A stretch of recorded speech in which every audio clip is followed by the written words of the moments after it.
今日教大家點樣使用我哋嘅新功能離線支付。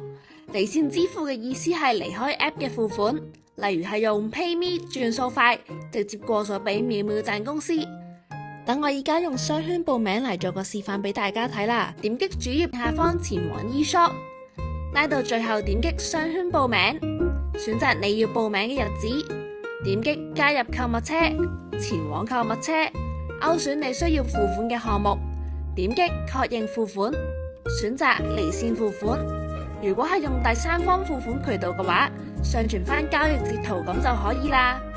如果想用現金券嘅話，可以首先去主頁正下方點擊禮品中心，點擊我的禮券，選擇想用嘅電子現金券，然後 cap 低個二維碼。付款嗰陣喺相簿嗰度選擇返啱啱 cap 低嘅二維碼。每次付款可以最多使用2張優惠券，剩餘差額可以用第三方渠道付款，咁就上傳成功啦。